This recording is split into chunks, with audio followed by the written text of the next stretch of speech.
Actualité oblige, la pluie qui s'est abattue sur Pointe-Noire dans la nuit du jeudi au vendredi a eu raison de plusieurs habitations dans la ville en général et dans le deuxième arrondissement Vouvou en particulier. Téné, le chef du quartier CQ 205 a vu sa maison inondée par les eaux des pluies. Seau à la main, cela fait déjà plus d'une heure que Fatou essaie de chasser les eaux ayant inondé leur maison, tout cela sous le regard impuissant de son père. Fatigué, triste et malheureux, Barthélemy, habitant CQ 211 en Vouvou dans le deuxième arrondissement de Pointe-Noire, aura passé la pire nuit de toute sa vie. La pluie a commencé presque aux environs de 23 heures, 23 heures, tout ça là, jusqu'à présent.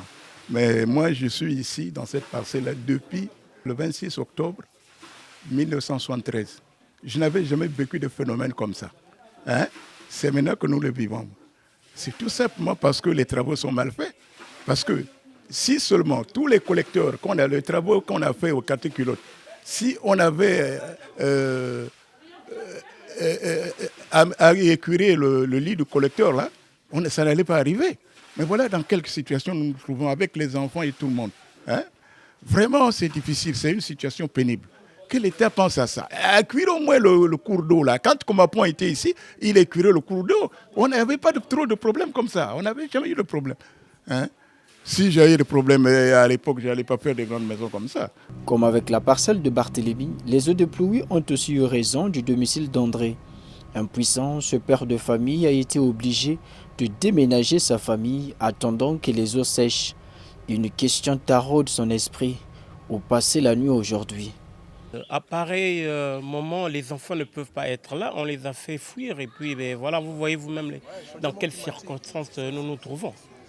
Les pouvoirs publics sont venus casser les murs des clôtures des gens. Bien sûr, peut-être qu'ils peuvent avoir raison, mais il faut mettre les canalisations. Regardez le débordement de la rivière Tikondo. Si c'était aménagé, on ne pouvait pas rester dans de telles circonstances. Ici, nous sommes au domicile du chef de quartier CQ 205. Le chien sur la tablette, le décor est plus que jamais sombre. Pour une première fois, les eaux de pluie inondent à la fois l'intérieur de sa maison et la cour.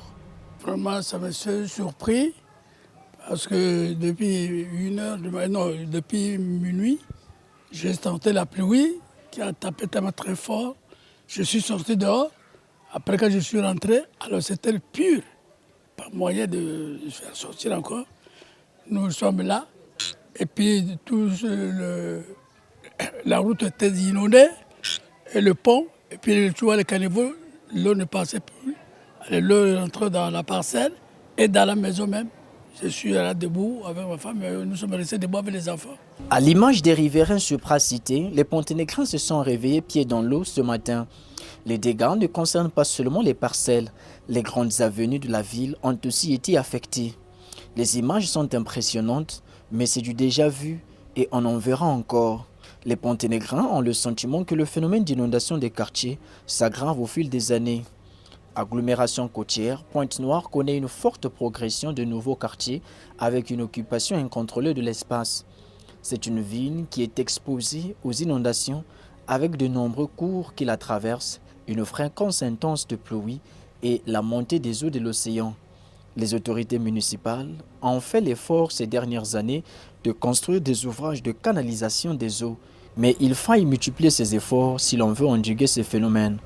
Pour les riverains vivant le long des berges des rivières, le président de la République, son Excellence Denis Sassou Nguesso, a été ferme sur la question. On ne devrait pas y habiter. Mais hélas,